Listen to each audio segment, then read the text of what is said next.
नमस्कार दोस्तों, आप सभी का स्वागत है मूवी ट्यूब में। आज हम बात करने वाले हैं वाइकिंग्स वेब सीरीज की, जिसके पहले सीजन के फर्स्ट एपिसोड की पूरी स्टोरी को आज मैं एक्सप्लेन करने वाला हूं, जो कि हिस्ट्री टीवी चैनल पर 2013 में प्रसारित किया गया था। तो चलिए शुरू करते हैं। कहानी की शुरुआत होती है 1718 ईस्वी में, जहाँ पर हमें एक व्यक्ति दिखाई देता है जिसका नाम रैग्नार्क लोथब्रोक होता है। चारों तरफ लाशें ही लाशें बिछी होती हैं और वहीं पर एक और व्यक्ति होता है जो कि रैग्नार्क का भाई होता है। तभी कुछ जिंदा बचे लोग दोनों भाइयों पर हमला कर देते हैं, पर दोनों भाई एक एक कर सभी को जान से मार देते हैं और एक दूसरे से गले मिलते हैं। तभी बहुत से चील और कौवे आ जाते हैं जो कि लाशों के चारों तरफ घूम रहे होते हैं और लाशों से मांस को निकाल कर खा रहे होते हैं कि तभी रैग्नार्क को गॉड ओडिन दिखाई देते हैं, जो कि उन लोगों की आत्मा को अपने साथ स्वर्ग ले जा रहे होते हैं जो कि वीरतापूर्वक लड़ाई में मरे हुए होते हैं। अगले सीन में हमें एक महिला मछली मारते हुए दिखाई देती है, एक लड़की के साथ, जो कि रैग्नार्क की पत्नी और बेटी होती है। उसके बाद वो महिला मछली को लेकर घर चलने को कहती है। वहीं दूसरी तरफ रैग्नार्क अपने घर के सामने अपने बेटे बियॉन को तलवार चलाना सिखा रहा होता है। रैग्नार्क उसे ध्यान देने के लिए कहता है और फिर रैग्नार्क की पत्नी और बेटी नाव से उतरकर घर के अंदर जाते हुए दिखाई देते हैं। रैग्नार्क अंदर अपने बेटे को तैयार कर रहा होता है कि तभी उसकी पत्नी पूछती है कि तुम दोनों क्या कर रहे हो। तो इस पर रैग्नार्क कहता है कि मैं कल बियॉन को रस्म के लिए ले जा रहा हूँ। इस पर उसकी पत्नी रस्म में ले जाने के लिए मना करती है और कहती है वह अभी छोटा है, उसे अगले साल लेकर जाना। उस पर रैग्नार्क मना कर देता है। उसके बाद अगले सीन में रैग्नार्क अपनी पत्नी को अपनी बाहों में लेकर लेटा होता है। तभी उसकी पत्नी कहती है कि रस्म में जाकर तुम्हारा मन कहीं डगमगात नहीं जाएगा। इस पर रैग्नार्क कहता है मेरा मन बहुत मजबूत है। फिर अपनी पत्नी को अपने सपनों के बारे में कहता है, जिसमें उसकी पत्नी उसे अपना दिल दे रही होती है। फिर सुबह होती है और दोनों रस्म के लिए निकल जाते हैं। फिर रास्ते में बियॉन पूछता है कि कल रस्म में क्या होगा। कल बादशाह कुछ गुनहगारों को सजा देंगे और आगे हम लोग की योजना के बारे में बताएंगे। फिर बियॉन कहता है कि उसके बाद आप कहाँ जाएंगे। इस पर रैग्नार्क कहता है वो भी बादशाह बताएंगे। उनके कुछ जहाज़ हैं जिसे लेकर हम पूरब की ओर जाएंगे, जैसे कि हम हमेशा जाते हैं बोल्टिक मैदानों की तरफ, पर मुझे पश्चिम की तरफ जाना है, वहाँ के शहर देवताओं के बारे में। अभी जो कुछ है मैं उसमें संतुष्ट नहीं हूँ। फिर रैग्नार्क उठता है और बियॉन की आंखों में देखकर कहता है कि ओडिन ने ज्ञान को हासिल करने के लिए एक आंख कुर्बान कर दी थी, पर मेरे इरादे उससे कई ज़्यादा हैं। इस पर बियॉन कहता है कि क्या बादशाह आपको ऐसा करने देंगे। इस पर चलते हुए रैग्नार्क हंसता है, पर हमें आगे देखते हैं कि रैग्नार्क की पत्नी अपने घर में अपनी बेटी को कुछ सिखा रही होती है कि तभी दो लोग घर में आ जाते हैं, उसकी इज्जत लूटने की कोशिश करते हैं। तभी एक तलवार जो कि आगों की लपटों में जल रही होती है, रैग्नार्क की पत्नी उसे उठाती है और दोनों को जान से मार देती है। फिर रात में रैग्नार्क बियॉन के साथ जंगल में आग जलाकर एक जगह रुका होता है और बियॉन की माँ से कैसे मिला था उसके बारे में बता रहा होता है।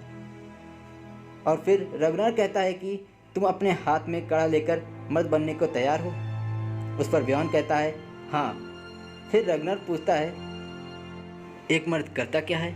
जिस पर बियॉन जवाब देता है वो लड़ता है और अपने परिवार की देखभाल करता है। इस पर रैग्नार्क उसे शाबाशी देता है और कहता है कि तुम हमारे परिवार की देखभाल करोगे। इस पर बियॉन कहता है कि क्या कह रहे हैं, परिवार की देखभाल करना तो आपकी जिम्मेदारी है। फिर रैग्नार्क कहता है कि सोचो अगर मैं ना रहूं, मुझे एक बहुत बड़ा फैसला लेना है, उससे बहुत कुछ बदल सकता है। चलो अब सो जाओ, कल तुम्हारे लिए एक खास दिन है। फिर अगले सुबह दोनों उस जगह पर पहुंच चुके होते हैं जहां पर रस्म होने वाली होती है। वहां पर हमें दिखाया जाता है कि कुछ लोग एक कैदी को सज़ा देने के लिए ले जा रहे होते हैं। तभी वहाँ पर रैग्नार्क की मुलाकात अपने भाई रोलो से होती है। दोनों एक दूसरे का हालचाल पूछते हैं। फिर रोलो बियॉन से कहता है कि मर्दों की दुनिया में शामिल होने के लिए आए हो। फिर तीनों अंदर जाते हैं, तीनों शराब पीते हैं। बियॉन आराम करने के लिए चला जाता है। फिर रैग्नार्क से रोलो पूछता है कि इस साल महाराज हमें किस तरफ भेजेंगे, पूरब को तो लूट लूट कर गरीब बना दिया है। इस पर रैग्नार्क कहता है इसलिए मैं कहता हूँ पश्चिम चलो, बहुत सुना है पश्चिम के बारे में, सुंदर है, बेशुमार खजाना और नया ईश्वर भी। इस पर रोलो कहता है समंदर पर रास्ता कैसे खोजेंगे। इस पर रैग्नार्क एक दिशा सूचक दिखाते हुए रोलो को समझाता है कि वो कैसे जान सकता है कि हम किस दिशा में जा रहे हैं। उसके बाद रोलो कहता है, मानो अगर आसमान में बादल हो तो। इस पर रैग्नार्क एक सामान दिखाता है जिसे सूर्य पत्थर कहते हैं। इससे घने बादल में भी अच्छी तरह से सूर्य दिखाई देता है। अगले सीन में हम देखते हैं कि चारों तरफ हो हल्ला हो रहा होता है। तभी बादशाह आ जाते हैं, जिसके बाद सब शांत हो जाते हैं। वहीं पर रैग्नार्क बियॉन को पीछे एक जगह पर खड़ा कर देता है। फिर सभा शुरू होती है। एक आदमी को सज़ा में पत्थर से मार खाने की सज़ा मिलती है। उसके बाद दूसरे आदमी को बुलाया जाता है, जिस पर एक कत्ल का इल्ज़ाम होता है। वो कह रहा होता है कि वो कत्ल उससे गलती से हो गया था।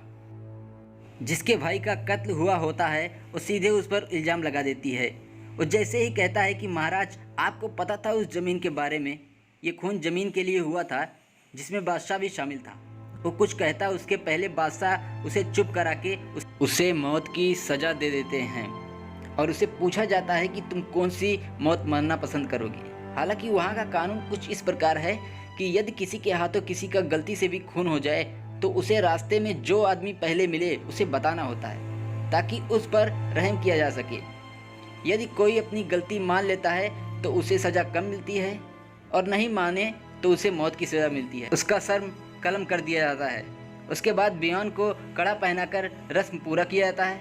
कड़ा पहनने का मतलब है कि अब तुम मर्द हो और अपने मालिक के ईमानदार हो, और जो भी कसम खाओगे उसे हर हाल में अपनी जान की बाजी लगाकर पूरा करना होगा। तभी रैग्नार्क बादशाह से पूछता है कि हम इस साल किस दिशा में लूटने के लिए जा रहे हैं। इस पर बादशाह कहता है कि हमें पूर्व दिशा में जाना है। रैग्नार्क कहता है कि पश्चिम दिशा में हमें जाना चाहिए। इस पर बादशाह मना कर देता है। फिर पार्टी शुरू होती है। तभी बादशाह रैग्नार्क को अंदर बुलाता है और कहता है कि तुमने मेरी सबके सामने बेइज्जती की, और ऐसा एक बार नहीं हुआ है, बहुत बार तुमने किया है। इसलिए रैग्नार्क को धमकी देता है कि तुम एक किसान हो और अपनी हद में रहो, तुम्हारी ज़मीन तुमसे हड़प ली जाएगी। फिर अगले सीन में रात में बादशाह एक जगह पर अपने बेटे को खोजते हुए पहुंचता है, जहां पर एक गड्ढे में एक लाश कटी हुई रहती है, जिसके सर पैर पूरी तरीके से कटे हुए रहते हैं। हालांकि ये एक सपना होता है। फिर रात है। रैग्नार्क अपने बेटे के साथ एक जगह पर जाता है। वहाँ पर एक आदमी होता है जो कि लोगों का भविष्य बताता है। वो दिखने में बहुत ही भद्दा होता है और रैग्नार्क को बताता है कि ओडिन तुम पर मेहरबान है, पर ओडिन कभी भी तुम्हारा साथ छोड़ सकते हैं। उस पर रैग्नार्क पूछता है कि क्या अच्छे भविष्य के लिए कानून तोड़ना होगा। उस पर वो भद्दा इंसान कहता है कि तुमको नियम बदलने के लिए ओडिन को खुश करना होगा, जिसके लिए तुम नियम तोड़ सकते हो। ऐसा इशारा करता है कि देवताओं की ताकत और नियम इंसान के बनाए नियम के धूल के बराबर भी नहीं है। अगले सीन में जंगल में चलते हुए बियॉन रैग्नार्क लूफी से मिलने जा रहे होते हैं। बियॉन रैग्नार्क से लूकी के बारे में पूछता है कि तभी लूफी आ जाता है और कहता है कि ये तुमसे आगे निकलेगा। लूफी वो व्यक्ति होता है जो कि नाव बनाने में माहिर होता है और रैग्नार्क लूफी को एक नाव बनाने के लिए कहता है। तभी रैग्नार्क अपनी एक अलग टीम के साथ चुपके से पश्चिम का रुख कर सके। अगले सीन में रैग्नार्क अपनी पत्नी के साथ अंदर होता है। दूसरी तरफ बियॉन अकेले बैठा होता है। तभी एक नाव से उसका चाचा होलो आता है। उसके बाद होलो रैग्नार्क के घर में शराब पी रहा होता है।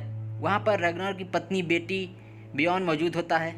होलो रैग्नार्क की बेटी को बताता है कि उसकी माँ एक जाबाज योद्धा है। फिर दोनों बच्चे अंदर सोने चले जाते हैं। होलो रैग्नार्क से पूछता है कि नाव का इंतजाम हुआ कि नहीं। उस पर रैग्नार्क बोलता है कि नाव लगभग बन चुकी है। फिर होलो कहता है कि अब हमें कुछ साथी खोजने होंगे और मुझे नहीं लगता कि कोई बादशाह को धोखा देगा। इस पर रैग्नार्क कहता है कि मैं अभी आता हूँ। रैग्नार्क बाहर खुले आसमान में सोच रहा होता है और अंदर उसका भाई होलो उसकी पत्नी से कहता है कि कल रात वो गाँव की सुंदर लड़की के साथ था जो बला की खूबसूरत थी, पर होलो को उसमें रैग्नार्क की पत्नी का चेहरा दिख रहा था। इस पर रैग्नार्क की पत्नी साफ मना कर देती है कि मेरे बारे में मत सोचो, तुम योद्धा अच्छे हो पर काश इंसान भी अच्छे होते। इस बात पर होलो भड़क जाता है। फिर हमें बाहर दिखाया जाता है कि रैग्नार्क समुंदर के किनारे बैठा हुआ है और तभी वहाँ एक कौवा आता है।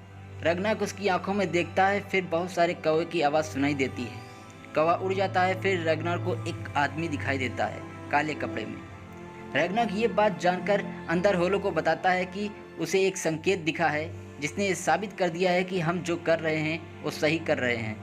फिर अगला सीन हमें एक समुंदर के साथ एक नाव में दिखाई देता है जिसमें लूफी, रगनार और होलो होते हैं। रगनार नाव का झंडा खोलता है और हवा के अच्छे बहाव के साथ नाव पानी में बहने लगती है। तीनों बहुत खुश हो जाते हैं। तभी लूफी कहता है कि रगनार, अब इस नाव की डोर तुम्हारे हाथ में है। तभी बादशाह का एक जासूस इस नज़ारे को देख लेता है। फिर बादशाह को दिखाया जाता है। इसी के साथ वाइकिंग्स का पहला एपिसोड यहीं पर ख़त्म हो जाता है। वीडियो अच्छा लगा हो तो लाइक करें। अब आगे क्या होता है ये जानने चैनल पर दिख रहे लाल बटन को दबाकर चैनल को सब्सक्राइब करें और नोटिफिकेशन बेल को ऑन करें, ताकि जैसे ही कोई वीडियो अपलोड हो तो आप तक जानकारी पहुंच जाए। साथ ही हमें कमेंट में ज़रूर बताएं कि इस वीडियो में क्या कमियां थी, जिससे हम अगले वीडियो में उन कमियों को दूर कर सकें। मेरा चैनल नया है, हमें सपोर्ट करने के लिए हमारे चैनल को सब्सक्राइब करें, वीडियो को लाइक एंड शेयर ज़रूर करें। दोस्तों, आप हमें सपोर्ट करें ताकि हम आपके लिए अच्छे वीडियो बना सकें। तो दोस्तों, सब्सक्राइब, लाइक एंड शेयर।